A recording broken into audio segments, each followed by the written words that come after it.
What's good, y'all? My name is Dylan Green, and this is Real Notes, a space dedicated to blurring the cultural and artistic lines between rap and film. I'm here to chop it up with everyone from rappers and producers to journalists and video directors about their relationship to movies and how, if at all, film inspires their craft. My next guest is Virginia rapper-producer Koncept Jack. We spoke about the Avatar movies, reality TV, black sitcoms in the 90s, Lovecraft Country, coming up on Big L, Kool G Rap, and early 2000s freestyles, the importance of video game soundtracks, perfecting his flows, the art of stretching a rhyme scheme to its breaking point, and the creative process behind his latest project, HTR Volume 1, The Legend of Tawny Tone. Come fuck with us. What's cracking, everybody? Welcome back. Real Notes. We're almost done with the year. It's like we're like 2022 is felt like 12 days and 12 months at the same time. It's so weird. Like it's weird that we made it to the finish line, but like I don't know. Like time is a flat circle and all that. COVID really. We're gonna we're gonna be talking to our kids in 15 years and trying to explain how like time doesn't make sense to us no more, and it's gonna be wild. But we're here. We're all healthy and thriving. All that good shit. Just Yes, sir. Dylan Green, CineMasai. Got a lot of names, do a lot of shit, and I'm with somebody else who also does a lot of shit and is moving and shaking. Has been moving and shaking for a grip now, like damn near a decade at this point. But things are slowly building up over here. This man's a rapper and a producer. He's worked with a ton of your favorites. Fucking Virginia's finest, Mutant Academy member. Fucking, we got Koncept Jack in the house today, man. This one's been a long time coming, like at least a year, because we were talking about this at the top of January and I fucked up. So yeah. Yeah, it's all good. Shoot, we in here now, so it seemed like this is the perfect time. But what's good, bro? Thank you for having me. I gotta make a note too. I'm not in Mutant Academy anymore, so like I just gotta clear that up. You know what I'm saying? Gotcha. But Yeah. I still got utmost respect for everybody in the group. Shout out to Mutant Academy. Felt. I didn't realize. My fault. Well, yeah, so yeah, no, I'm just happy to have you here. I appreciate you even wanting to be here. Like I really don't take that for granted when anybody wants to come and talk to me on my shit. But Yeah, shit. yeah, Appreciate you, bro. nah, definitely. Yeah, like we're here to talk about music and movies and all that good shit. So Yes, sir. let me ask you the first question I ask everybody who comes on here. What was the last movie or TV show you watched that you had a strong opinion about? All right, the last movie I saw that I have a strong opinion about. I don't know. The last movie I saw was like a couple of days ago. We were watching Avatar. I had never got a chance to see like the first Avatar. So we were about to watch me and my girl were talking about like the second one and shit. And then she was just like, you gotta watch the first one, blah, blah, blah. She was like, she loved it and all that. So I'll go with Avatar, I guess, just because like that was the first time I felt like I saw like representation in a movie, like where it was like, okay, it is what it is, you know what I mean? Like they're showing like what's happening, what happens all the time, like you know what I'm saying, like the soldiers and stuff colonizing shit, trying to take the shit over, and the Avatar shit just had like a feel of like, it made me feel like just like our like ancient times and ancient people, like what they were doing, like how they had shit figured out, and the more advanced or who they thought were more advanced, like the white people or whatever, they thought they was more advanced. They came in and just wipe shit out. Like, but like when you're like watching the side of like from the avatars, you're seeing like how they're like connected in with nature, how they tapped in with all that, the animals and all that shit. That shit just, I don't know, it just resonated with me in a crazy way. So I want to see the second one for sure. But it's a lot of shit that is just goofy about it too. But I mean, shit, I fuck with Avatar though. Like, I'm trying to think like specifically, like I don't know. Yeah, I was talking to it with my girl about it. Just like shit, like if you was in a wheelchair, you probably would end up, what I'm saying, like fucking around trying to be an avatar for the rest of your life. And then on top of that, yeah, I mean, bro, it seemed like he found true love and all that shit. So that's what's up.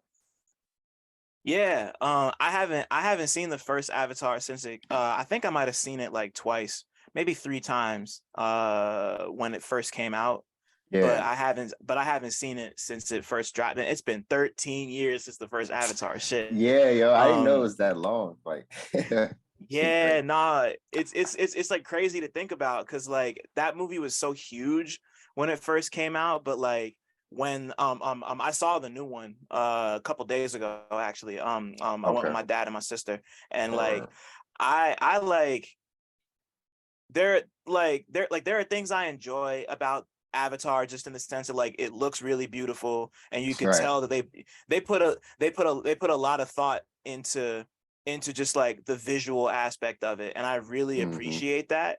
But Right. everything else about it, like outside of the fact that it has like a message it's really easy to get behind with like the Hmm. colonialism shit and the pro Yeah. environmentalism, like I'm fucking with that. But like it's just like it like the whole thing just comes across to me as just like this guy just made Pocahontas with blue cat people.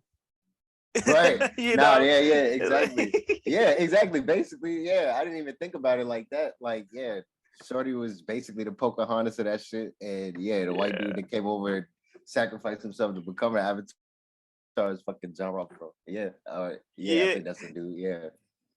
yeah, right. It's yeah, like it's just like Pocahontas if it's like Pocahontas if John Smith went native.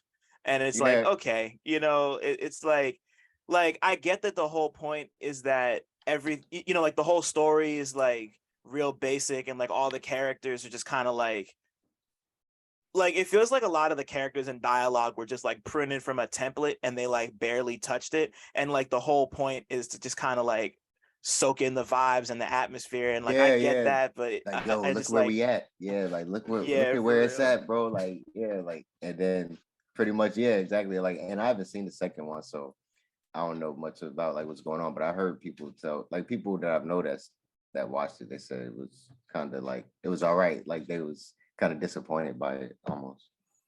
Yeah, it was like it wasn't bad. It was just like I was cool with it, but how have I been so I've been explaining it to people like this. Like, how like you go to like a theme park and it's like halfway through the day, like you're hopped up on like sugar and fucking heat stroke, and you're just looking for a place to go get some air conditioning. So you go to like the 3D movie they got there, and you Right. sit there and you watch the 3D movie. You're Hmm. enjoying it. It's cool or whatever. And then you leave, and then you forget everything that happened 25 minutes after you watch it. Like that's Yeah. basically how I felt watching the new Avatar. Exactly. You're just like you're just glad to get in from a haven. It was probably cold as shit. You was like, all right, look, we in here. I got some food. Exactly. Then you just like, all right, what happened? And that happens to me a lot with movies. I'll be like, yo, is it my attention span or is it just that the shit didn't grab me? Like the point of the movie is to be able to like grab you past the attention span shit. So hey man, yeah, I was Right. gonna say I watched some great movies before that had me locked in, and like you know what I'm saying, it just be like one scene, like one room, the whole movie or some shit, but they still Yeah. kept you locked in. Yeah, so can't even say yeah that whole environment and all that shit. That shit might be enough to like captivate some people, but yeah, you know, like you said, Uh, right? what was the last movie you saw that like really had you locked in like that? Oh shit, let me see. I'm not a big movie dude, but I do be watching movies. I'm trying to figure out what was the last one I saw. What's the last movie I saw before that? Or niggas be watching shows a lot. But I just be watching a Oh, lot of.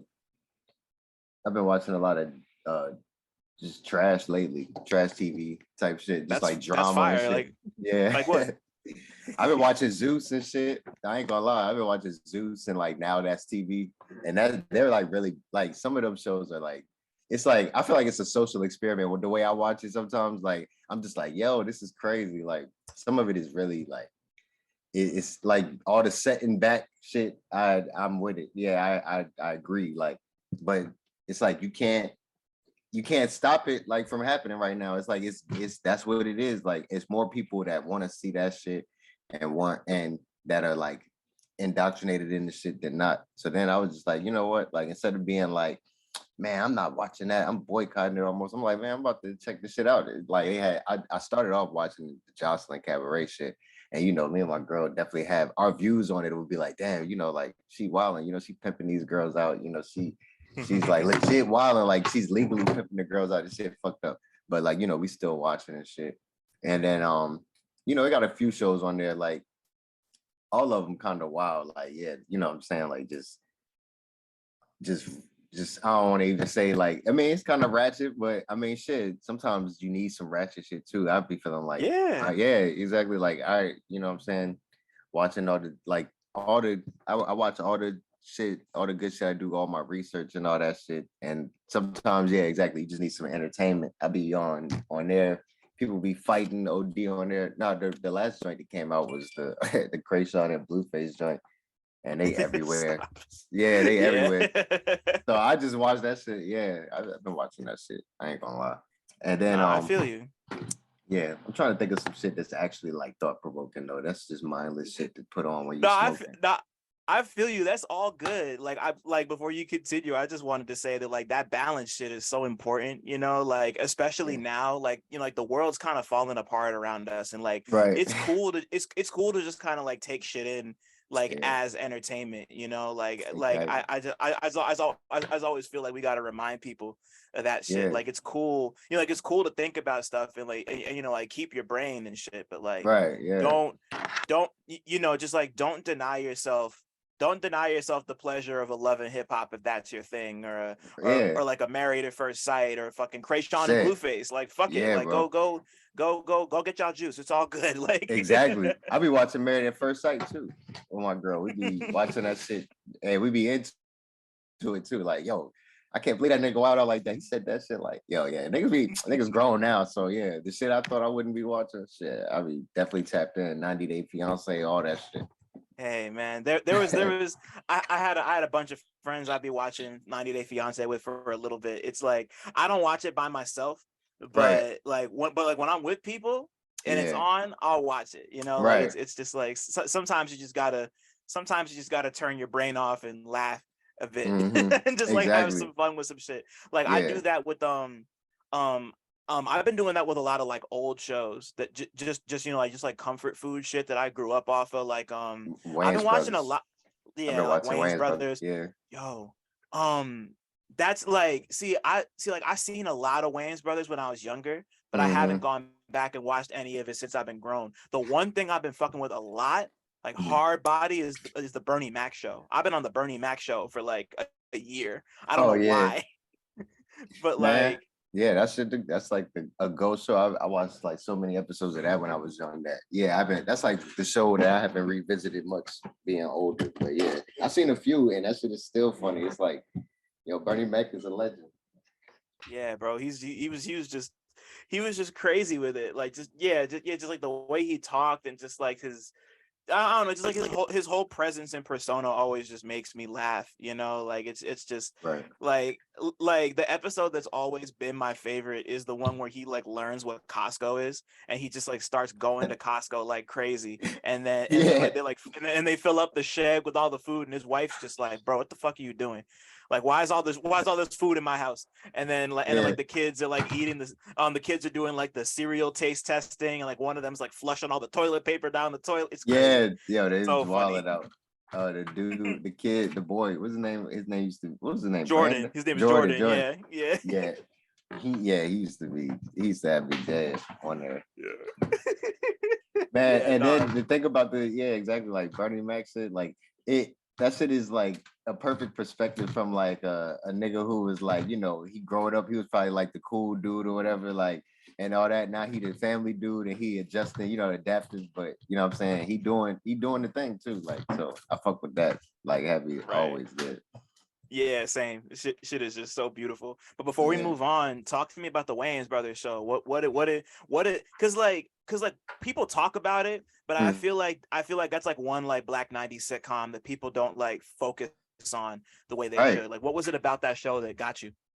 That's just super underrated to me. I feel like that out of like, Martin, Jamie Foxx show and like Wayans Brothers, like all my friends would like debate like amongst those, like, yo, nah, it was usually Martin or Jamie Foxx, but I fucked with both of them too heavy. But like, man, Wayans Brothers was my favorite. Yeah, like I just feel like, oh, I'm trying to figure out if it's like, what was it subconsciously? The shit was funny as hell all the time. I always fuck with Marlon and Sean, like, and Pops, and they everybody was just funny on that shit. And Marlon was just a trip. Like he used to always have me weak. It's like I was watching an episode with my girl like a couple weeks ago, and I was like, you know what I'm saying? Like dead ass just laughing out loud. Like it's just stupid. Like, cause it's just some of the shit he do is just too goofy. Like I feel like maybe his style of like humor is kind of like what maybe my style of humor is like similar to, just like trolling and just being just stupid. But and then the family aspect, like the Pops, and then because it's like, even though like it's just it get out there, it's like super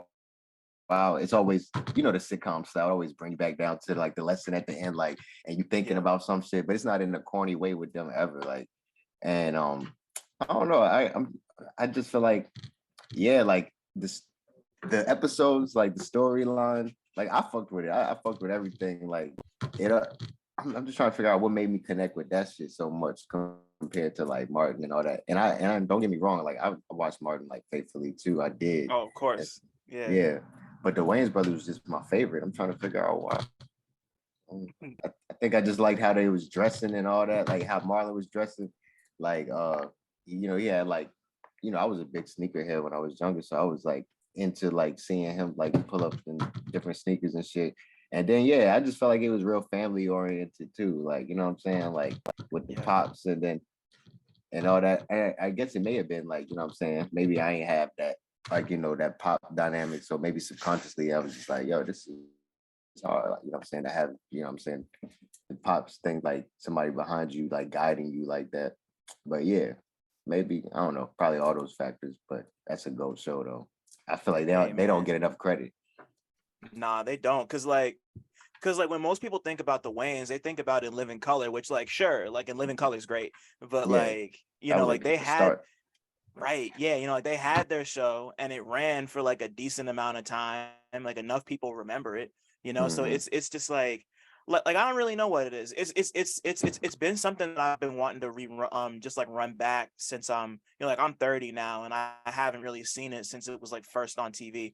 And I Right. just, not that I never thought about it, but I've just been like, yeah, like, you know, like yeah, you know, like, you know, like I feel like people our age, like we grew up off the Wayans brothers, whether it was through their show or through In Living Color or through like Mm-hmm. the Scary Movie Scary movies, you know, like movies, that was white all chicks and them, all that. like Yep. White Mm-hmm. Chicks. So yeah, exactly. You know, Yeah. I don't remember if I told this story on here, but I'm gonna tell it fast. So I've never seen White Chicks front to back in one sitting. I've seen Really? the whole movie. I've seen the Yeah. whole movie, just never like I've never sat down and watched it start to finish in one sitting. Like the first Feel you. time I saw it was in the theater with like my best with my best friend Solomon. Shout out to Solomon. I love you. And my dad. Like the three of us were in the theater and we made it to the point where they like break up the unit. And Yeah. then my grandmother went to the hospital, so we had to leave like immediately at that point. Okay. And Well, ever yeah. since then, like every time I try to see it, like it's always either like at the middle, like, you know, like I'll start out when like when like him and Terry Crews are on the date, or like right when Yeah. they first meet Yeah. up with the white girls, like whatever. Like it's never, Right. I've never seen it. Like that's one thing I want to fix over the holidays is I want to watch Yeah. White Chicks front to back just so I could be like, I done it, it's done. Like, Yeah. It's done. you know, Complete. Yeah. Some things you gotta do, like just for the life database. Like, yeah. But yeah, no, I was like that for a minute with like Scarface. Like, I mean, I've definitely seen it front to back by now, but like at first, like, you know, everybody was like had seen Scarface at that point, and I had only saw like, you know, the first hour or like the last 45 minutes, but never like, you know, fully the whole movie. But yeah, right. we eventually got that. Yeah, got that down too. But White Chicks was one of them joints that me and my cousin, when we were younger, we like knew the whole shit word for word. Like that shit was crazy. I guess I just was a big Wayans Brothers fan, like in general. Yeah. I just thought them Right. niggas was funny as hell. Yeah, bro. Yeah, no, they were funny as hell. It was just really good times. I don't even know. Like they're you know, like they're still doing their thing now, of course, but like Mm, it's just like that was a really special time. And like and then yeah. Marlon like did like Marlon dipped his feet like a tiny bit into drama, and he was almost Robin in that second Batman movie they made in the 90s. Like he was gonna be in it, and then they cut his part, and yeah. Oh Like they shit. like they had a like he got cast as Robin, and then for some reason his part was just completely cut out, and they still paid him, and I think he still gets royalties off the movie, but like he was gonna like they shot a lot of his scenes, and then they were like, never mind, we're not gonna use you in this. I don't know, but then he Why? made Requiem for, I don't know, like somebody Weird. asked him and he just wouldn't, he didn't say for whatever reason it was. They just he's just is Didn't do it. because like you go because like they made action figures of Robin back in the day, and like you can see it because like his hair, he has a high top fade like the Wayans Mm-hmm. all had in the 90s, but they Yeah. like painted the doll's skin white, and they Oh like shit. repainted the hair, like so like Yeah. those were supposed to be Marlon Wayans as Robin dolls. Right. Like That's crazy. At the yeah. time, it was just probably like, because even now you got like, it's just stupid that we gotta go through this, but like even now, like you still have people like, oh no, Little Mermaid was not black. You know what I'm saying? So imagine Right. in the like late 90s, like niggas would have been outraged, like them white niggas, man. Son, son, you really got niggas talking about like, oh well, like, like blackness wouldn't be a thing underwater because of science, and it's like it's a mermaid movie, bro. Like you're really trying to Yeah, talk to me about science right now, like right, stop, exactly. please, Yeah, that's what I'm saying. Like you're racist. Like just stop it, bro. like Like you're straight up. racist as fuck. When you try to bring up, yeah, that's what I'm saying. Like we talking about just some regular Yeah, shit, like Little Mermaid, a kid movie, and you bringing up science to try to back up your claim that the mermaid should not be black is just crazy. Yeah. that's wild, bro. Like I don't understand. You too far Shit. out there now. Like you don't realize, like, come on, man. Like I might be defending this shit a little too hard. Like if I want people to think that I'm not racist, like I don't Right. know, people don't even care no more. No, it's shit is crazy, but I mean, like we already spent a grip talking about the Wayans brothers, but like, what was the first movie experience you can remember having? Like, it could be at the theater, it could be at your cousin's house, wherever. Like, the first one that comes to mind.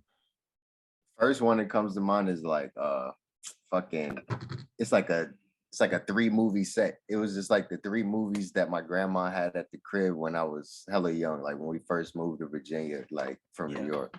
And like when we first moved to Virginia, we was like all staying at my grandma's house. It was just like me and my mom, and then my cousin, my little cousin, he was like 3 years younger than me, but and then my aunt. But yeah, like we was in there, and I remember like the 3 movies we had was Aristocats, Air Bud, the basketball one, and yeah. then we had Jack. You remember Jack, bro? Wow, the fucking Robin Williams movie.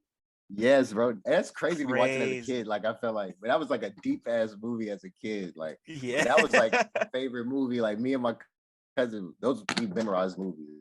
We was just some bored ass little kids. Like, and we fucked with Aristocats heavy. I can't really remember much about that except for like the nigga Edgar, that nigga name. But other than that, but Jack stuck with me though. Like and Airbud, we was fucking with Airbud and Jack heavy. Jack, that shit Right. was just crazy that like, you know what I'm saying? Like he was in 5th grade and then he was looking like a 42-year-old man, whatever that disease was. I forgot what that shit was, but Yeah, that I'm shit was looking just at it right now. It's crazy. called Like, Werner syndrome. Yeah. oh, Werner syndrome. It's yeah, it's like not the Benjamin Button shit, but yeah, like I guess reverse of that, or I guess it is that same shit. I don't know. You know the Benjamin Button shit. Like he Yeah, was he yeah. Where was he's like, getting yeah. older. Yeah. Okay, bet. Yeah. Anyway, yeah. And then he started dating Shorty, his best friend mom, because she thought he was like a dad and all that shit. Yeah. And then by the time dude graduated, he was like 86 years old or some shit. That shit was crazy. He was looking That's like a 86. that's a wild movie, bro. Like that's that. See, that's another one I've been meaning to run back to because I haven't seen it since it first came, or like since I first. I don't think I saw it when it first came out, but like like that's such a specific time, and like I'm happy you mentioned like the fact that it happened at your grandmother's spot because like that's really that's like I can't tell you how many movie and TV moments I have just like watching shit with my cousins at like my Mm, grandma's house or exactly. like my aunt's house, like it's like that's why I always include it when I ask the question because it's Yeah. like so much shit happens there Right. and like exactly. like down to the point where like you would have like where you would have like the cabinet and you were like holding the cassettes, like the cassette case in your hand type shit, Yeah, and just reading the like back and all that shit, just the mm, booklet shit. At that time, right, it was like you ain't really. I mean, shit, we had like I'm trying to remember like the music that was around back then. I mean, shit, I know like a lot of the shit that my mom, she was just into a lot of R&B and shit. She was into Mary J and Brandy heavy, yeah, and so I fucked with them heavy too. And she was into Monica and all that too. But yeah, Mary J and Brandy was like her main ones. And then yeah, but I just remember like still like just being into like just looking at the cassettes and like looking at the back and all the notes and the booklets and all that shit too. So yeah, that definitely resonated with me. They had hella right. vinyl back then. I ain't know shit about nobody back then. But she definitely had like what I'm saying, the holiday shit. She always had the Temptation shit, all the Yeah. the Temptation shit playing every time. That shit was crazy. Yeah, no, my dad still does that now. I was just helping him and my sister set up our Christmas tree, and every year you got the Temptations version of Silent Night is my favorite Yeah, the version of that Silent Night. song. Yeah. Yeah. And when bro get on with the super deep voice, that shit always I Yeah. always do that part. Yeah, I used to do that shit. Oh He dude. said, "Merry Christmas from the Temptations." Yeah, that shit was Yeah. crazy. Hell yeah. I think I had Mm. crazy deep voice. Oh my God, son. Yeah, no, like if I don't hear that song, it's not Christmas. Like Right. that's the holiday season song. Yeah. It's like that and the Charlie Brown soundtrack for me. Those are And my two. Yeah. yeah. And then I gotta be walking through the crib and randomly hear on somebody's phone Mariah note, like Mariah's random note. Like you know what I'm saying? Then I'm like, all right, yeah, it's Christmas. Like That's yeah, nah. Like it's just like those little traditions are the things that like make us.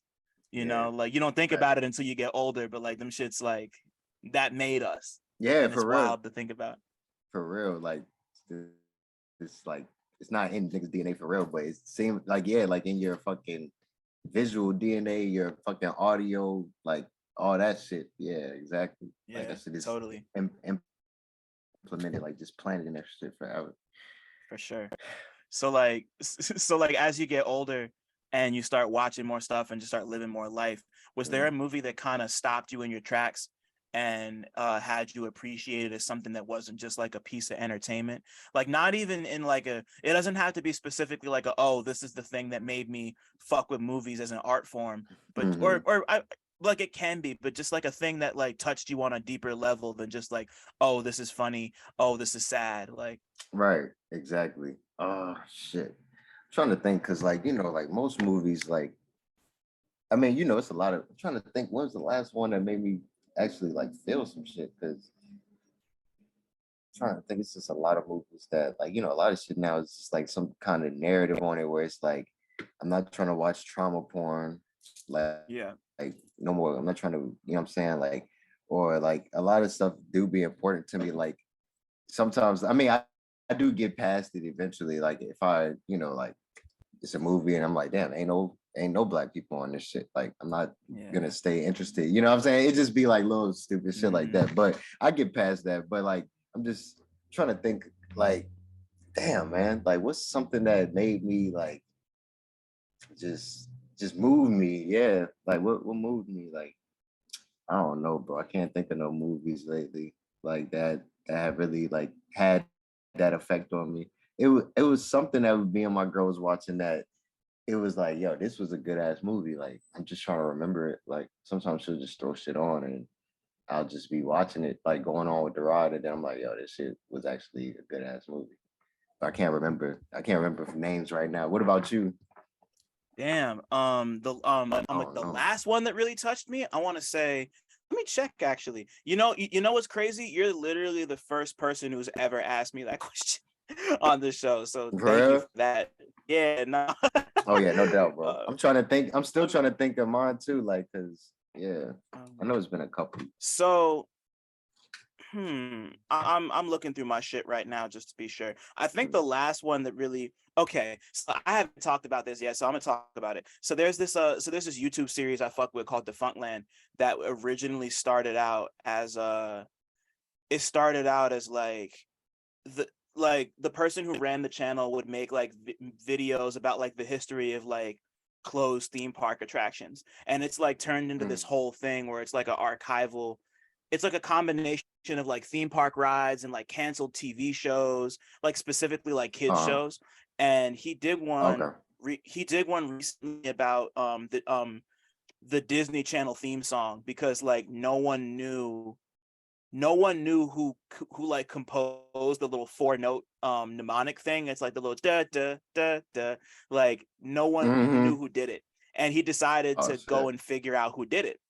And like the whole thing is just him finding out about this person, like finding out about their life, and it eventually turns into this whole thing where he's like examining what it means to like be a YouTuber, and like how he kind of wishes that people would look at the shit that he does as like documentary filmmaking and like journalism and like art, and not just kind of be like, I'm a YouTuber or a content creator, you know, like it's like, and you're like, that struggle kind of gets weaved into the whole story of him trying to figure out who this dude is, because like that sounds because like it's really crazy. Like not even you know, like like even if you have no like nostalgia for the Disney Channel at all, like it's just you can sense this guy's passion, and you can sense that like he eventually does figure out who the person is, but like there's like at the end he's just thinking to himself like, you know, like, do I want to tell people who this is?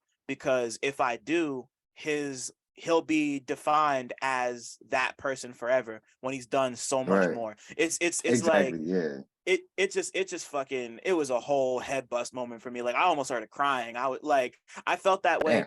I felt the same way about that, the way I felt about if we're talking about, well, I mean, I'm gonna consider that a movie because it's feature length and the guy put a lot of work into it. But like that and like Everything Everywhere All at Once are the two movies that really like, them shits touched me. Like in like I watched Everything Everywhere All at Once and and this documentary I'm talking about, and like they were both like, this is why I love movies. This is why I love filmmaking. This is why I love like when people are so passionate about their art and just like put it out there for people, you know, like those two things were like really affirming for me in that way. And it's just like, man, like it touched my soul. What's up. That's what's up. I need to watch Everything Everywhere All at Once too. I keep hearing, I've heard good things about that. And then like when it comes to movies, I can't think about like, you know, the movies, but shit, I know the last thing that like made me feel like something was Lovecraft Country, and then I was definitely mad as hell when they took that off.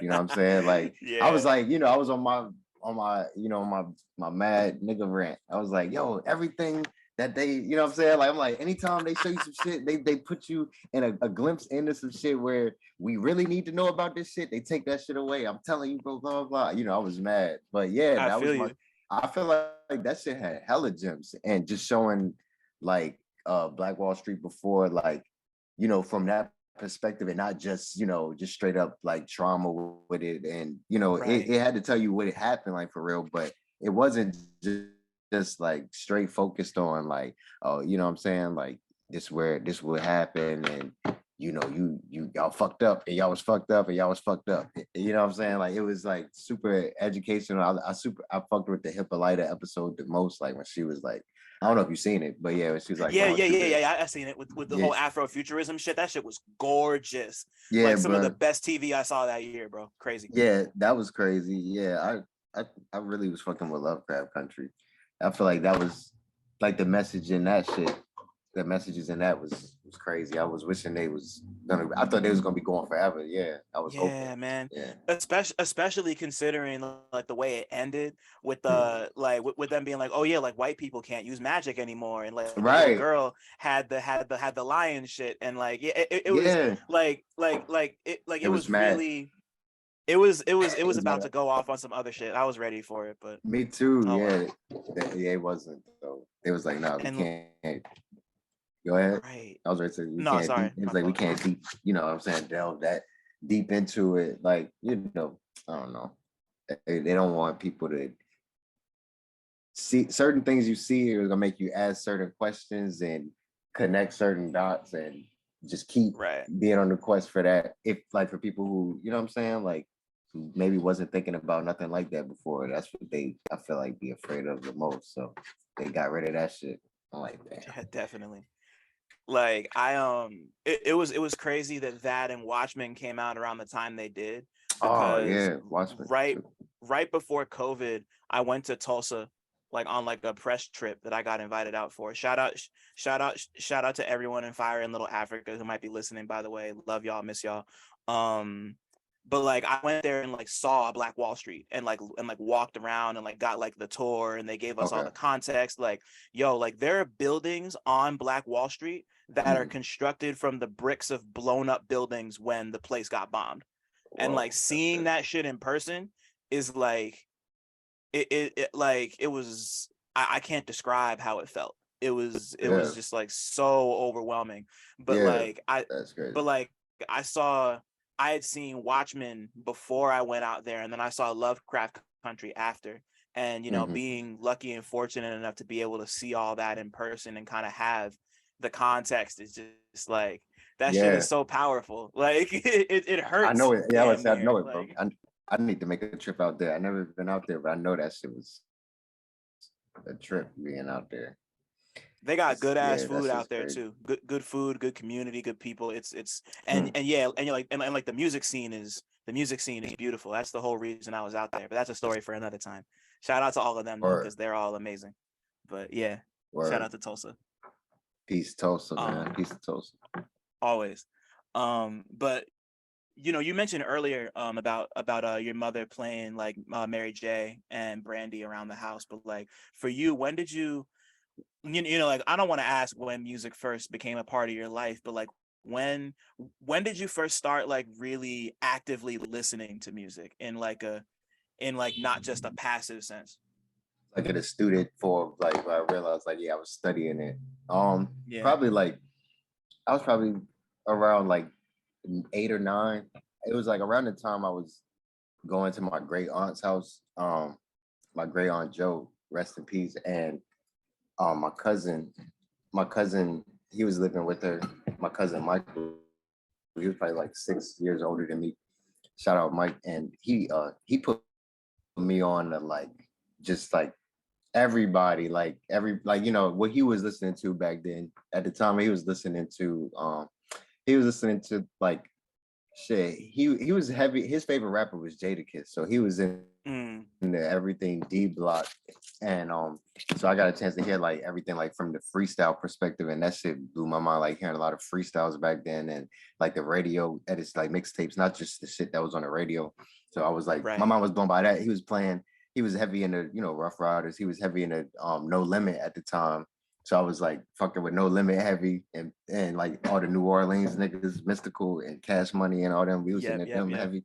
Um, and then like just he kind of taught me how to like search for music, like you know what I'm saying, like how to like where to find like all the music that was coming out. Like I never knew at the time, like at that young, like he was like on the internet and he was like a computer wizard. Like he was like he now he put he his job is like just like putting computers together and shit, like creating Sheesh. computers for like I don't know. I think last place he was working for was like Rent a Center, like doing that type of shit, like corporate. But I don't know. He might be somewhere else now. But yeah, he a genius with it. But like he was the one that put me on to like just looking for music. And then I just remember like when I was like, around that time was the time where I was like making my first songs, like because he was rapping, and then I was probably like 9 or 10. I was like making songs and just being hyped that I'm finally hearing myself on the microphone, just like being like, oh shit, I was like rapping over some other beats, like other people's beats at the time, just Right. experiment, just trying shit out.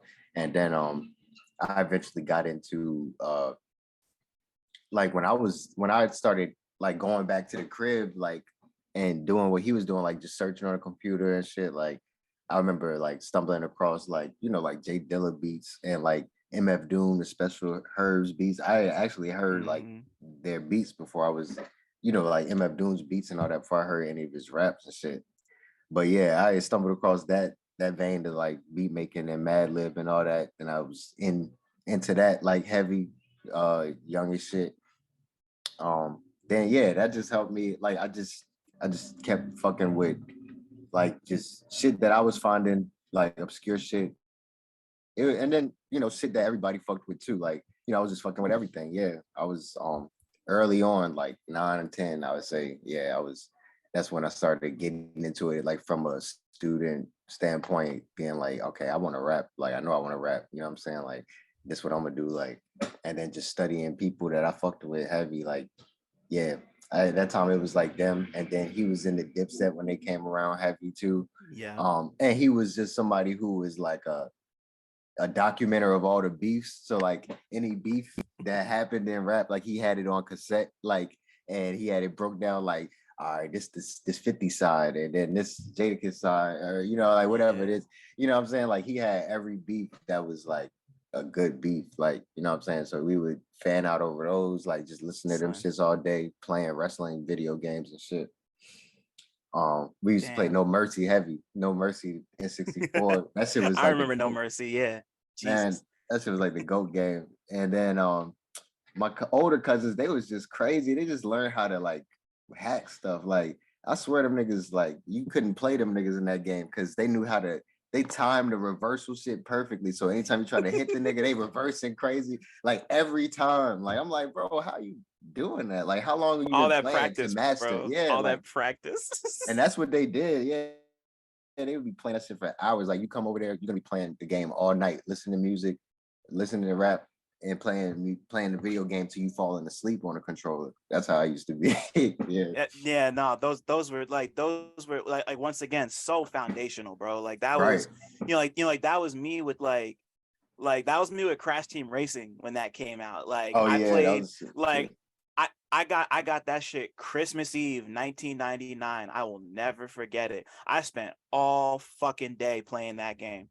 yeah. Nobody could beat me in it. Like I ran through it was crazy. And It's just like too like easy. having and just like just like having that and just like running music in the like well maybe not at that point because I was like a little I mean I must have been around like 7 or 8 at that point, but just like as you get older and like you're playing games and just like listening to music, like I still do that today, like that's like a Right. that's like a real comfort zone for me where like if I'm listening, like I'll throw on like a game I don't gotta like pay attention to in like a serious way, like I don't have to have like the sound on to play like Call of Duty or like a Overwatch or like Fall Guys or Smash Bros. I can just like play the game and just like throw on some music and just listen to shit, and it's just like that's so comforting to me, and it's just like because like that's what we grew up off of, like it just feels good, Exactly. like I think I like I think about all the time I spent with my homies and my older cousin, shout out to Jarrell if you're listening, love you, like just like all of and like you mentioned and I don't want to dwell on it too long, but you mentioned all the beef shit, and like I started thinking about 50 and Jada. I'm assuming y'all heard about I'm assuming y'all heard the fucking diss that he put out on that random ass radio show, right? I can't remember which radio show it was, but like I see the video every once in a while like pop up, like somebody like reshare it on Twitter when they're talking about Jadakiss, or like I'll see it on YouTube, and just like he was a killer, like no, yeah. No, I was gonna say when Jadakiss put the video out on 50. Or no, it was like he like I wish I could find it right now, but like he was on someone's show and just like did a whole diss track towards 50, and it was fire. I'm gonna find it and send it to you later, but like just like in that era specifically, I mean like Styles and Sheik were going crazy too, but like Jada was the one who like he exploded, like Kiss of Death is still one of my favorite albums of all time to this day. Like I found it at a thrift store like a year and a half ago, like on CD, and like it's like a prized possession of mine. But like he was just like, like Jada never really had any like huge, I mean like he had like huge moments of course, but like 50 Cent was 50 Cent, like he was like the king, and just like for him to he took him down, like Jada took him down easy. He definitely did, bro. Yo, he definitely did, bro. I went with Jada on that. And at that time, that was like around the time where it was like, 50 was like, he was like bullying his way in. He was like the people he was just, he had just finished like just destroying Jock. Like I remember listening to all those and being like, all right, yeah, he killed that nigga. But yeah, Jadakiss, no, he did not beat Jadakiss. No. And then Checkmate, he killed 50 with Checkmate. Like they had a lot of joints on there. But Checkmate killed that nigga on Shit, that. it might have been Checkmate that I was thinking of. It was either that, but like, I feel like so, none, yeah. yeah, it was either that or like I'm gonna find the specific video I'm talking about because he's at like someone's radio station, but it looks like he's in prison, bro. Like the walls, it's kind of wild. I'll find it later. But like, yeah, those were just like between that and like all the Dipset shit, like Cam's Purple Haze and like Jim Jones's album when We Fly High came out, like Yeah, like all that shit, bro. Like those were good times. yeah, those moments, yeah, exactly, bro. Hell yeah. So before before we get into a little more about like your career and just like your shit and obviously get to the new stuff, what was there ever a moment in time when you were growing up when you realized that like film and music were two things that complement one another? Like, did that ever happen for you, like consciously or yeah? Yeah, I feel like that happened more so like as I got older, but like I feel like subconsciously I always knew those things pair really well together, like having like a fire soundtrack to a movie. Mm-hmm. And then I think about stuff like that. And then I guess more so I thought about like music with like video games and stuff too. Like um, like yeah, exactly. Like I was so into gaming more when I was younger.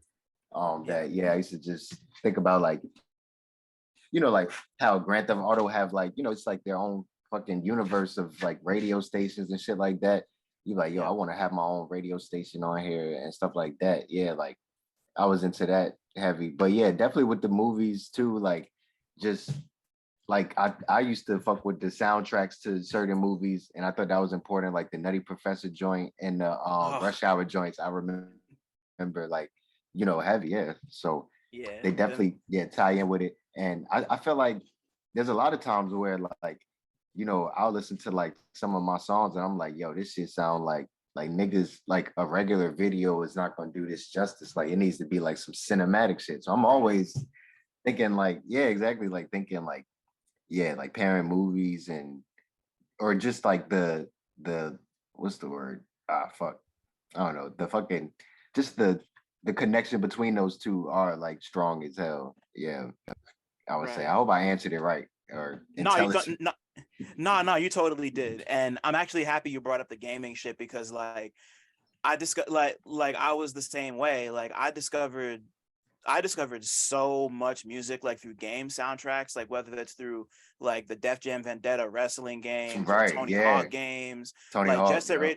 Yeah, like Jet Set Radio Future is this really crazy like Japanese inline skating game that Hmm. like it's one of my favorite games of all time, and it's a big part of that is because of the soundtrack.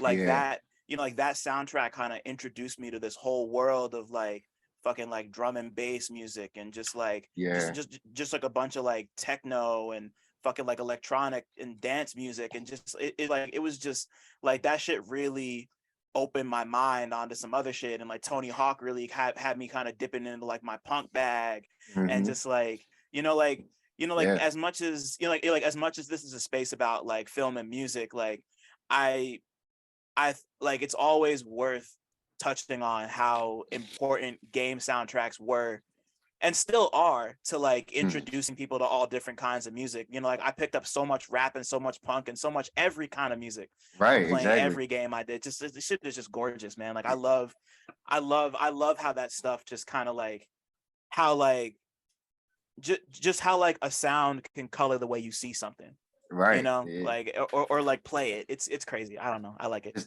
Yeah, just like yeah, that's it. Like just the way you was breaking it down just made me think about like yeah, it was just.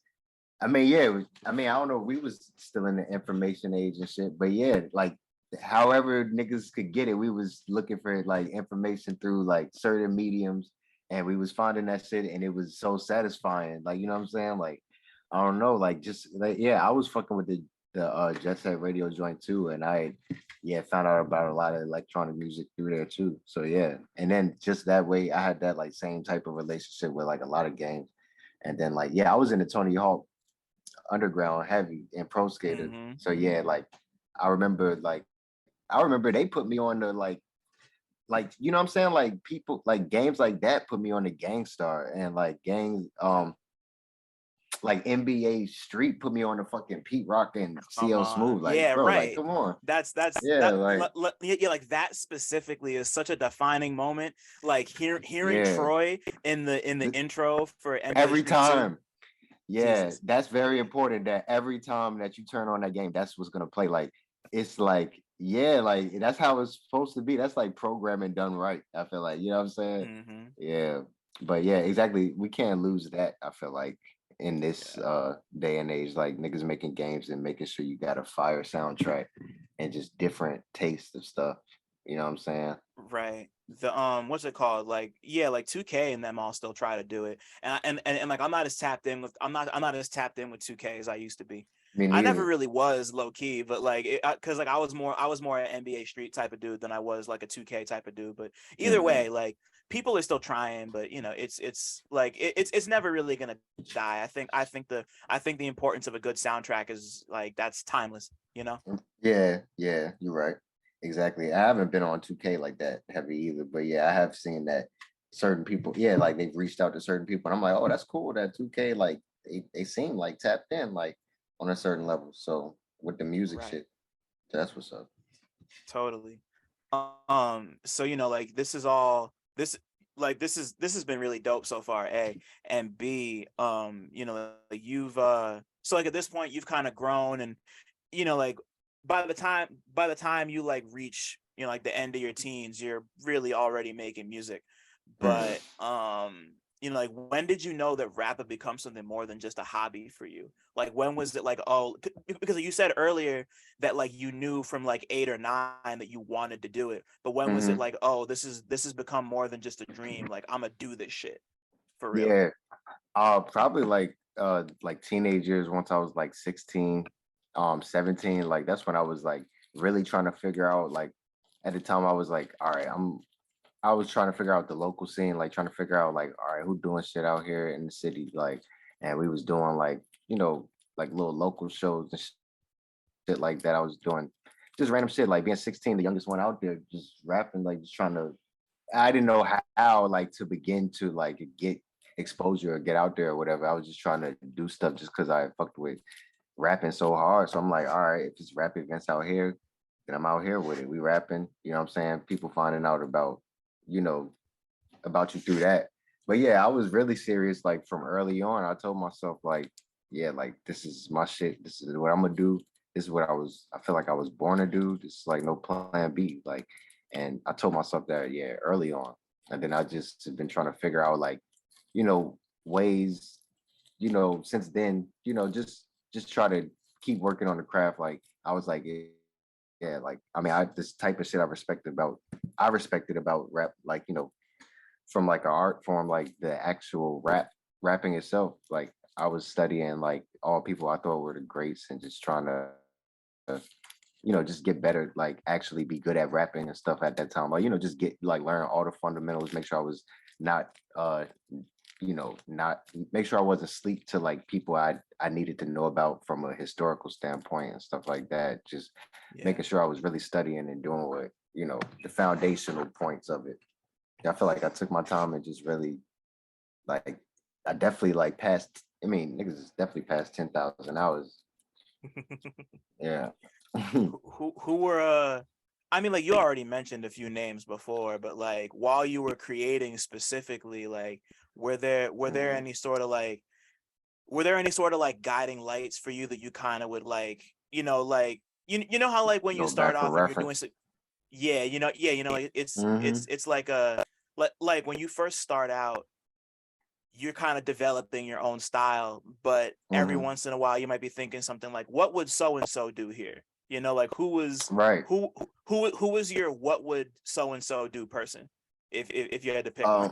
Um, shit. At the time of like, yeah, like that time, like 14, 15, and shit like that, my person was like, shit, my person was Lupe. Yeah, I was in all Oh, the Lupe mixtape Lupe, like Fahrenheit tapes, like mm-hmm. like Lupe was a problem. Like the mixtape days, Lou, I felt like he was a problem. I forgot who had put me onto it. I'm pretty sure that like I saw like Kick Push at um, like at my cousin crib. I told you that got me into music, and Right. at the I remember trying to put him on to it, and he was just like, he was like, he fucked with it, but it was like, it's all right. And I mean, we all fucked with Kid Push, like as far as like it's all right. But then like when I ended up, it made me want to go and search to see what else he had. And then when I stumbled across his mixtape shit like on LimeWire and stuff, like I was locked in. And it was him, and then like the early days J. Cole, like it's like this tape that he put out before he like blew up, and he was like spitting his ass off. I think that shit was called the Come Up or something. The Come It Up was the tape. warm No, it up. was before. I It was I before the warm up. No, Oh, okay, my yeah, fault, my fault. yeah. No, yeah, it was before the warm up, and I fuck with the warm up too. Like when that came out, Yeah. that was like my favorite shit. But like he had some shit called the Come Up before that, and he was like, it was like even rawer like than the warm up. Like and I love the warm up too, but the Come Up was crazy. If you find that, you gotta find that joint. And just play a few tracks on there. He was going crazy on there. Like he was No, I'm gonna rapping do that. on, yeah, he was rapping on a couple other people's beats. He was like rapping on, like he had rapped on the I'm the Man joint by Nas. And then yeah, he was doing like he was early on with it. He rapped on Mighty Healthy. He killed that joint too.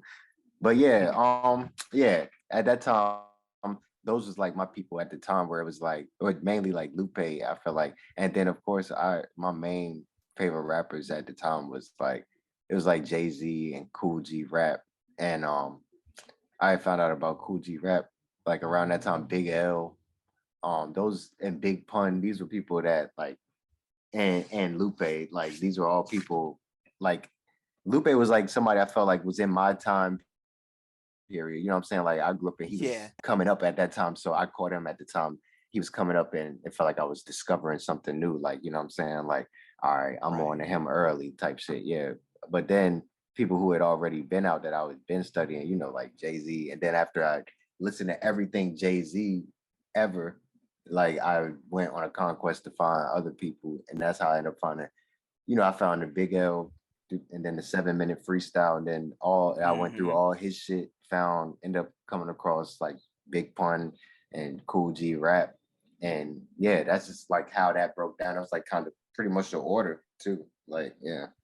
Those were my people where I Man. was like, all right, what would they do? Like Big L and Kool G specifically after a while, I was like, all right, yeah, like I wanted to like try to, keep, a punchline essence while also like just going crazy with it on not like yeah, just like how Kool G approached it too. So I would be like, how would they do this? Yeah, like thinking about them the most. I feel like at the end of the day, like as I got older too, like yeah, Kool G and Big L, and then I found out about Kool Keith. Yeah, Kool Keith Right. And is yeah, that's a whole other yeah, conversation. that's a Like whole nother thing. Yeah, when I found out about him, I'm like, yo, nobody's nice. Like, so yeah, yeah. I mean, shit, and still to this day, I'll go back and listen to these people. Like, I still listen to hella Kool Keith and Kool G Rap, and I'll listen to Pun and shit too. But I listen to everything though, everything. It ain't even right, just like totally. just specifically these rappers. I listen to everything, like the new rappers that come out, like yeah, like some of the underground rappers are tough. Like, so yeah, Yeah. I mean, yeah, I listen to everything. Yeah, I feel you. It's like I'm so happy you kind of zoned in on like being into Lupe and like Kool G Rap and like Gangstar and shit at that specific point. Cause like it's like I feel like music fans and like people who wind up either like coming to like cover it or like actively participate in it. Like there's always a period of time where like you jack the shit that's coming out that's like new to you, like you with Lupe and me too, Hmm. because like I also Right. grew up, like Food and Liquor was like that was scripture to me growing up. But like Yeah. like there's like always a period of time where like you find or like even if it isn't like when you're a teenager, like you and I guess I definitely had that time where like you just kind of go back and like listen to the Kool G Raps and the Big L's, and like I had a big Right. Tribe Called Quest moment when I was in high school. Mm. Like Yeah. I found the greatest hits compilation, and like that I was like, oh, like this is my favorite group ever now. And like it Yeah. was like it kind of got to the point where I became like a purist dickhead, and I kind of grew out of that, and I'm happy I did, because now because because Yeah. because yeah, now I'm like you, and I listen to everything. But like, Yeah, you know, just like I used to be like having that too, though. having yeah. Yeah. Yeah, I my feel fault like to cut you off. no, you're good. But yeah, nah, it's like I think there was a you just kind of get stuck in that, and it can be easy to think that everything else is like, you know, like you have that It's, history, yeah, and like as a kid you just want all you want to do is prove that you know the shit, you right, know. exactly. And And that, like yeah, almost also that you like that you listening to the better shit too. Yeah, exactly. Like, nah, right, y'all not listening yeah. to like the shit y'all need to listen to though. Like, yeah, exactly. Like, exactly, bro.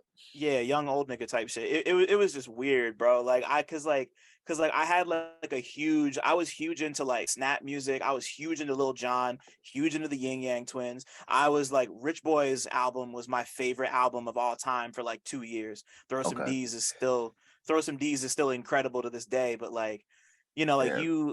it's just like finding that middle ground between like knowing your history and listening to the older shit, but also just like not letting yourself get shut off from the new stuff, because you know like and like Yeah. obviously not everyone who's into that shit acts like that, but I definitely had that moment, and I'm super grateful that as I get older I'm like more willing to listen to new shit and like Right. more willing to explore, you know, like fucking Cash Cobain and Chow Lee's album, the shit that came out earlier this year is one of my favorite things I heard all year, you know, and like, you know, like that, Bro. and like they're not making music for 30-year-olds, but like that shit goes crazy, you know, Yeah, like, but exactly. yeah, I haven't heard it's that. just it's fire. Okay. Like if you're into like Jersey club and drill music, it's crazy. It's Okay, bet. so good. Okay, bet. I'm gonna have to check that shit out now. That's a bet. um, but yeah, nah, it's that's just cool to me, you know. Like I saw a lot of myself in everything you were just saying, so I appreciate you sharing that, because that's like those years are so, you know, like those are like foundational years, Right, no and doubt. they Yeah. really, you know, like yeah, that shit is hard to me.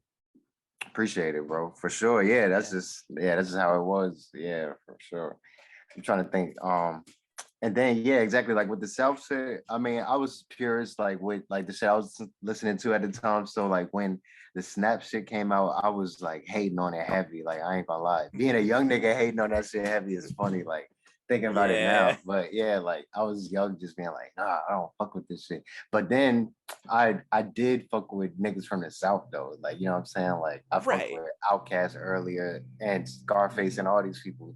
But then, so that's why I ended up fucking with. I had a Ti phase heavy, and then I had a Same Jeezy here. Yeah. phase. Yeah, I had a Jeezy and Ti phase. So, and then at the time when I was younger, I couldn't get into Gucci, like, but I could get into Jeezy and Ti. But then as I got older, I could get into Gucci. Yeah, like I don't know, it's just like just different things. Like I guess I just decided to be like my. I decided to let my ears just like accept like things that I didn't accept. I guess early on, I don't know what it was like the trap piece or just just certain things. Thinking like, oh, these niggas can't bar out because of what they're rapping on or this like But I overcame all that shit, and yeah, I do feel better now that exactly yeah you're not so purist about some shit. Like, what's the reason for Yeah. real? Right. Shout out to that, you know, just Yeah, like yeah, just just listen to what you like. it's yeah, it's just like, you know, like just like everyone's definition of barring out is also different too. And it's just like it's great to be able to appreciate that. But we got to talk about you now, because you be barring the fuck Yeah, out, you know, like but like yeah. so like Shit. Yeah, sir. Appreciate it. yeah, man, it's like I've been trying to think about it the last couple of days, but like the thing that really like the thing that always gets me, like there's two things. Like I feel like people talk about your flows a lot, which are always really wild and unpredictable and crazy, and like you find crazy pockets.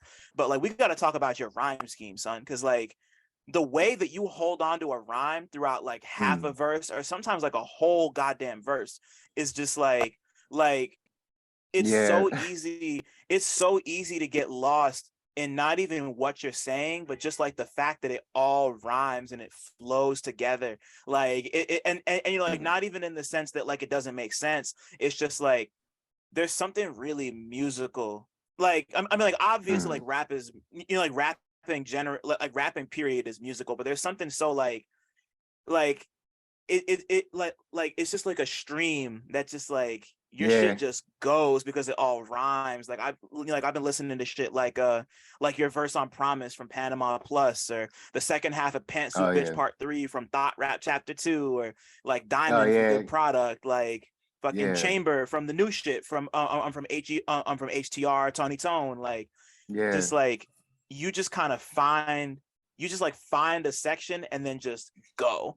So like Yeah, talk bro. to me about your writing process, and like is it difficult to like string together so many different is it difficult to like keep a rhyme scheme going like that? Because like I mean like it's difficult, but like talk to me about like your writing process and how you kind of latch on to shit like that, because that's so crazy to me.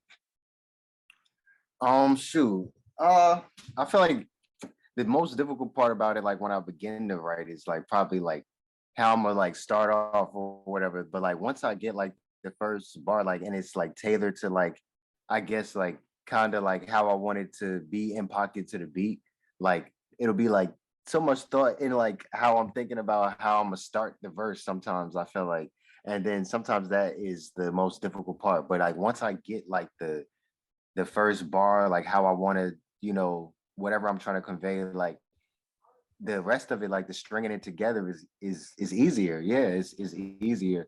It's not easy, but it's easier than like starting the beginning. But like at this point, it just feels like my thing. So I feel like it is kind of like it's easy to me now. Yeah, like to know where I want to go with it. And like sometimes I'll like write like a few bars, like 6 bars, and then I'll just like rehearse those like for a minute, like, and then I'll just like not write the rest of the verse like right there, and then I'll just be thinking about the 6 bars that I wrote on a beat, like to the beat in my head. Yeah, so then I'm like kind of like trying to figure out what sounds best next, like in my head. Like I'm like providing like two like parallel, I guess, alternatives basically. Like, all right, I could go here with it or I could go here with it. And then from there, I kind of just keep continuing it, like the flow or the rhyme scheme that I'm on. And I don't know if that's a good way of describing it, but yeah, like it just seems like something that like when I'm in the zone of doing it, it seems like something that's so like second nature, like at this point. But like I know that yeah, like I don't know, like it's not like at this point I'm thinking like that's just me, like how I'm approaching the beat. I think because I'm not thinking like even anymore, like when I go to the beat, like all right, I need to make sure I'm hitting them with this and that. Like I don't know, it's just like the way I write. Yeah, I'm glad. Yeah. Like I fuck with. I mean, honestly, like yeah, like I'm a fan of like the way I like approach it. So that's good. So like I feel um like earlier years, like maybe I was like, yeah, I was like still striving for something better in like the way I approached it. And now it's just like, now we just trying to make sure like while barring out, you can still make a like really like meaningful and like a song that you could feel like, what I'm saying too. So like, yeah, we on that and all that next. And we doing that too, like, what I'm saying? Like Yeah. in our way, but yeah, niggas trying to master everything, what I'm saying? Felt. Yeah, no, it's just like there's so like there's there's so much going on in a song like Chamber, whether it's just like the shit that you're saying, the way that you say it, and the way that it all just kind of like streams out together. And it's like like you specifically, there are times where I'll listen to your songs and run them back like 3 or 4 times just because I can't get over just like how good the words sound together.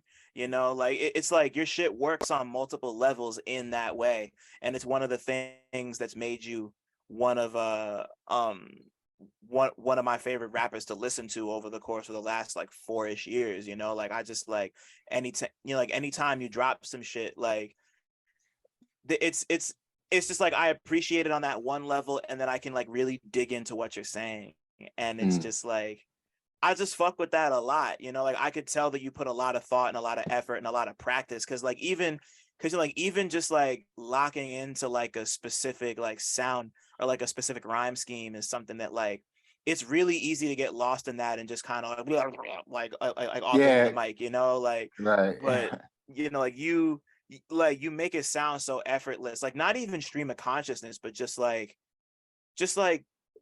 it's just really crazy how because like not very many people rhyme like that. Like every once in a while you'll get somebody who will like hold a rhyme scheme for an entire song, but like you'll hold a rhyme scheme for like an entire song and then like switch your flow up 3 times, and it's just like the approach is just crazy, man. Like I don't know, it's like really you really have me like pouring over your shit when I listen to it.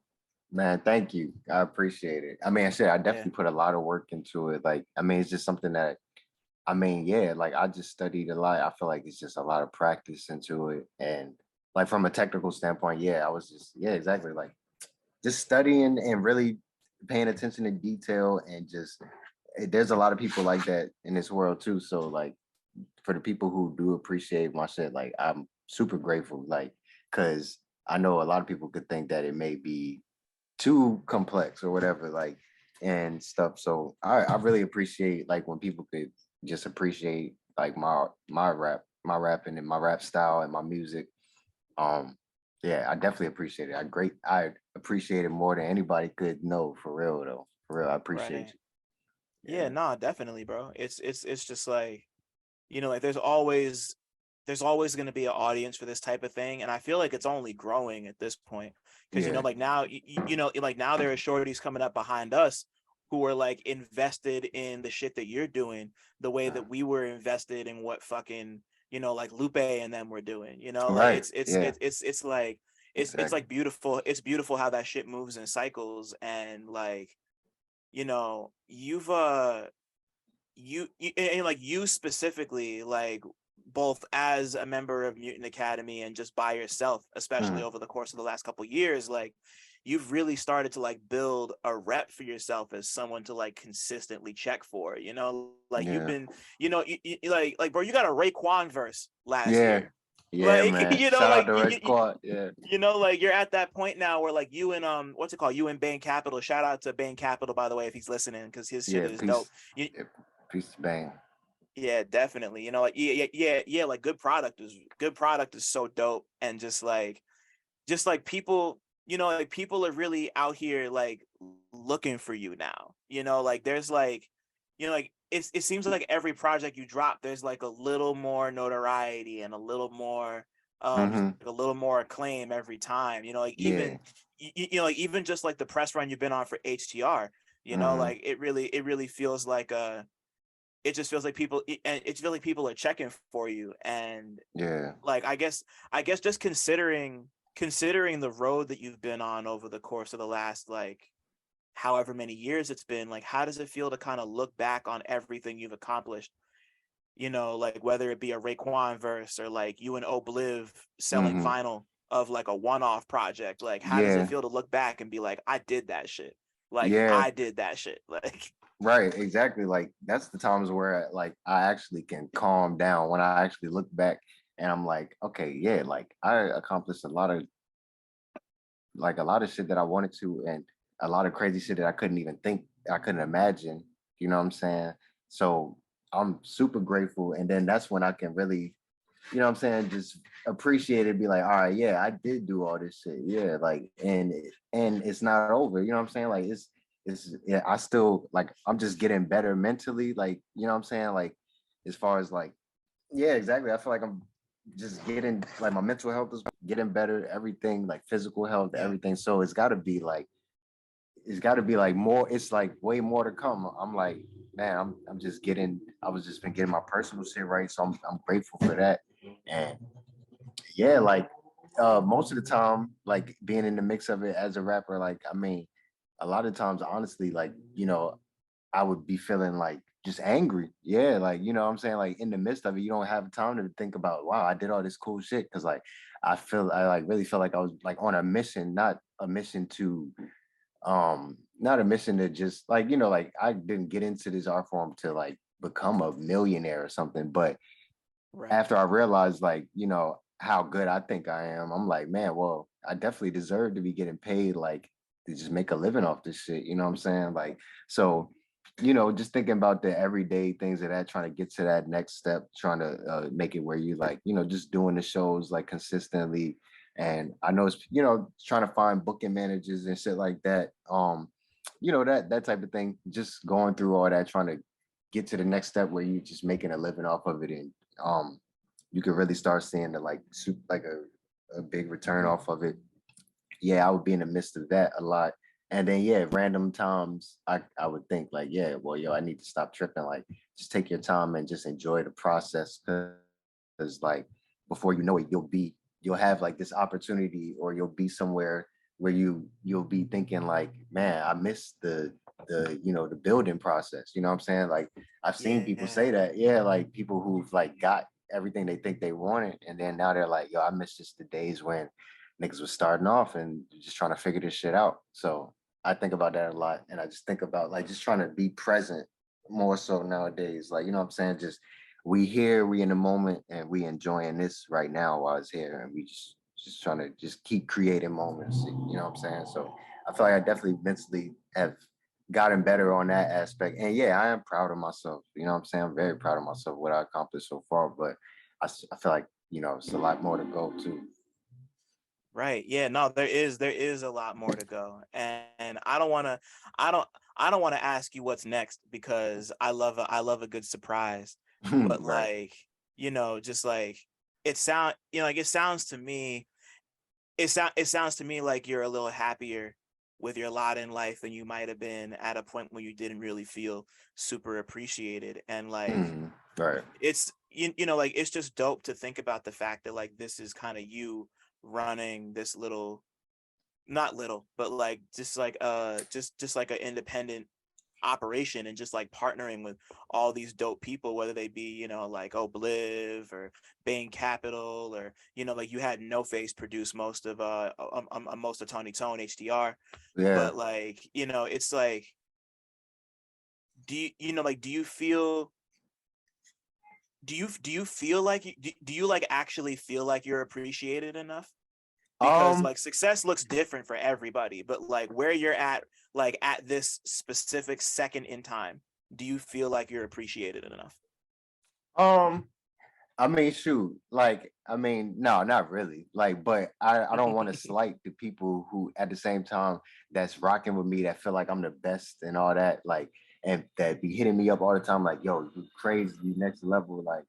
So I'm not trying to slight those people, because I really appreciate like every time somebody hits me up and like, yo, you redefining rap, or you doing stuff like that. I really appreciate them shit. That shit make me keep going. You know what I'm saying? That's the shit that make me feel like, all right, this shit ain't for nothing, like, or Absolutely. whatever. Yeah, exactly. So it's like yes and no. Like, you know what I'm saying? Like after a while, I used to, the type of shit that go on like in the music shit, like amongst your like who you think are your peers, but they're not your peers. It's just contemporaries doing the same, striving for the same shit you're striving for. But you get it mixed up like when you're coming up and people, we might have all been on like the same level at a certain point. And some people are more strategically just doing things from a strategic standpoint. You could have been doing it from a love standpoint, and thinking like, okay, yeah, we building this, my brother, like I love him, and I'm gonna do anything to see him get here. And like, what I'm saying, like, and that's just what like, or it don't even got to be that deep. Sometimes you just think it is what it is, like, like you just think that everybody want to see everybody win, like, you know what I'm saying, and Right. stuff like that. Like people, it's like a lot of like little underhanded like microaggressions in the music community, trust me, in the rap underground community too, where like, you in person with somebody, and these people are like, maybe some of y'all's favorite rappers that are listening or watching, listening right now, are coming up to me and they're like, bro, you one of my favorite rappers, or you one of the best rappers. They'll tell you that to your face all day. And these are people that got like thousands and, hella, like, what I'm saying, thousands of followers and shit, because they came up. But you know what I'm saying? Like nobody owes you nothing at the same time either. But it's like, if you're gonna tell me this shit, like, you know what I'm saying, you're gonna tell me like, yo, you one of my favorite rappers, you one of the best rappers, you killing it. Like, you know what I'm saying? Why can't you, you know what I'm saying? I'm not asking nobody for nothing. I never did, you know what I'm saying? But it's just like, if I'm gonna be saying that to feel that way about somebody, like, and then I got this big platform, I might just, you know what I'm saying, like help them out by, blasting their link like, yo, check this shit out. This shit crazy. Like, but people be like secretly like, jealous, secretly like scared. I don't know. It'd be stuff that's all imaginary shit. You don't need to be like, everybody got their own power and everybody's nice. That's why you got to where you got, you know what I'm saying? Like, niggas shouldn't think like that. You know what I'm saying? Like, but I try to be, I feel like I'm naturally just nobody who's really down to earth is gonna be like, I'm down to earth. But like, just thinking about like the perspective on like where I'm at in it, and then like how I approach people when I did, it's always been like hella genuine. I never had like an ulterior motive. Anytime I said I fuck with somebody that I, genuinely fucked with, like, as if I didn't fuck with you, I'm not gonna say it, like, so. Exactly. Yeah. Right. Right. So, Nah. yeah. I mean, to answer your question, to reel it in, yeah. I mean, I guess there's a lot of times where I feel like, yeah, just like underappreciated, and then there'll be like things that's like, look, the music is there. Like, I need to, I'll think about doing things like I need to do things to like, what I'm saying? Like, fuck trying to be in this little rat race with these underground niggas. Like, I'm like, look, I'm about to buy me a streaming bot. Like, you know what I'm saying? I just be thinking I ain't gonna do it, but I'd be thinking stuff Right. like that. Like, fuck it, I'm trying to just get past this shit, man. The music is there. Like, if I gotta do some shit to, what I'm saying, get more eyes on it just to do that, I'm just trying to figure out that, like, so I don't have to need anybody, you know what I'm saying? Like, Right. but try to keep my integrity and keep my integrity too, you know what I'm saying? Like, keep my masters and shit. We'll make more Right. bread off this shit. Yeah. I just deserve more. Yeah, exactly. Just, I guess it's all gonna come, you know what I'm saying? I'm just gonna keep working, keep my head down. I don't want to sound like a brat, you know what I'm saying? Right. I did enough and y'all ain't seen that and y'all ain't seen that. It's like y'all gonna, I mean, y'all are gonna see it eventually. People have seen it. There's a lot of people who just will act like they haven't seen it, but they're gonna draw inspiration from it all day, every day. That's just the shit I have a problem with. Like, people who are actively being inspired from you, and then when you listen to their next shit, you can hear that they've been listening to you OD, but they're never gonna let Right. their fans know or anybody else know. That's the shit that makes me want to like hurt people. Yeah, bro. Just spread the love when you're able, and spread the love when you know what you got. It's Yeah, it doesn't cost nothing to show a nigga love, nigga. Like exactly. like Yeah, yeah, exactly. And it's all good because I'm not like, that was a lot of that was like my mindset, like, maybe a year ago when I was like not in a in the best of a mental space, but like now I'm in a better Right. mental space where I'm just like, you know what these niggas gonna do, Max. You know what they gonna do, Con. Like, you know how they gonna approach this shit. So why would you get mad at anything? You know what I'm saying? Just do you or keep doing you. And the people who fuck with you gonna fuck with you. And Right. that's that. Yeah.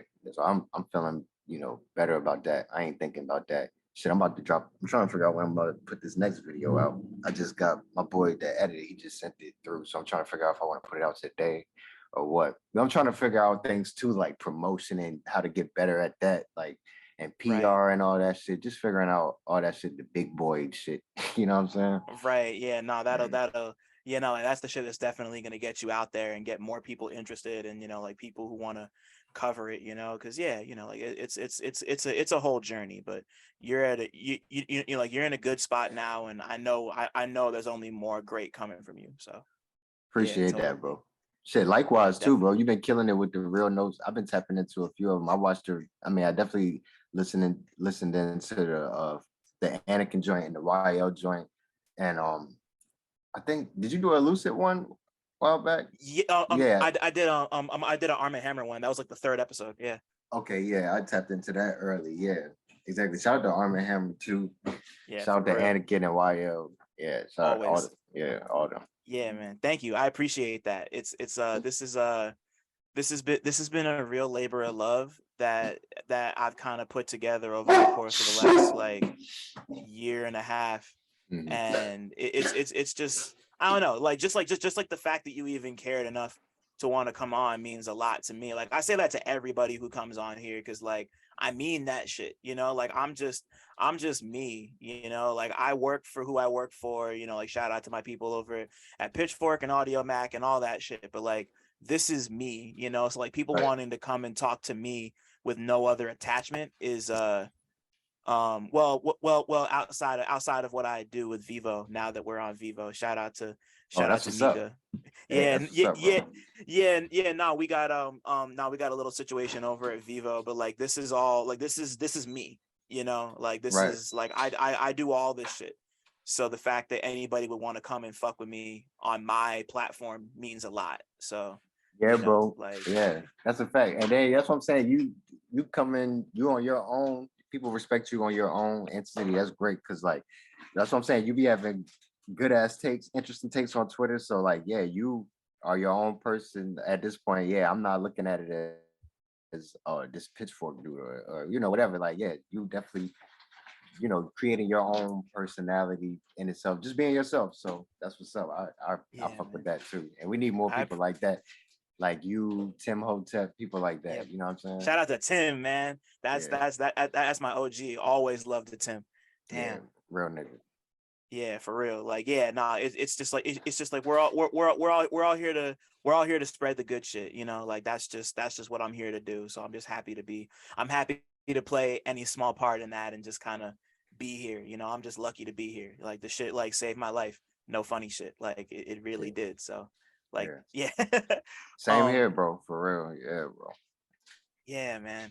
Like, and on that note, to wrap this up, Concept Jackson, if your life was a movie, what would it be about? Man, if my life was a movie, it would be about shit. Man, it would be about just trying to figure the music shit out, but just like the behind the scenes shit that y'all don't get to see, the struggles, the sex shit, the addiction shit, sex addiction shit, early on, like just is raunchy. Yeah, it would get crazy. It would I feel like I want to definitely do a movie one day, like a biopic type joint. That would be crazy. Like niggas would not be able to imagine what I went through and the shit that I seen. Like but yeah, I'm just gonna leave it there. Yeah, I'm gonna leave it Hard. there.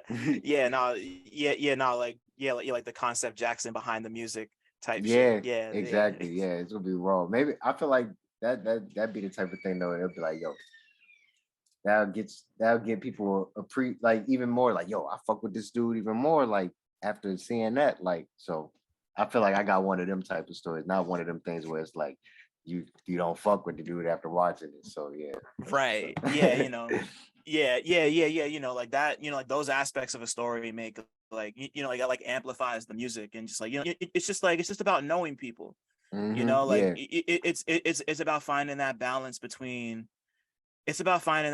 between like being kind of like giving as much of yourself as you want to give to people, but not being like a, you know, like you don't need to Right. be in people's lives 24/7, but just like if they know a little bit more about you and how the shit comes together and what you went through to get to it. It doesn't always make the music better, but like, you know, Right, th- exactly. th- Yeah.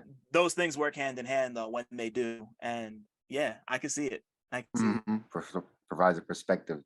Yeah, Yeah, provide a definitely. alternate perspective. Yeah, exactly. Or just extra. Yeah, and then more I think about it. Yeah, like yeah, exactly. People just want to know, like when they fuck with the artist. Yeah, they want to know all about him. Yeah, like I think about anytime I Yeah. fuck with somebody heavy, yeah, you want to see like some of the in the day shit, day in the life type shit. So yeah, I'm Hmm. trying to get better with that too. I'm about to make a TikTok and just put random shit on there like that I be doing. Just yeah, cooking or some shit. Just just random content. Me with my Let's go. dog and shit. Yeah, random Hell shit, yeah. man. Thanks for listening. Shout out to y'all for making it this far. And shout out to all the black people listening too, because y'all really impeccable. Don't forget to like, subscribe, and tell a friend to come through next time. 1.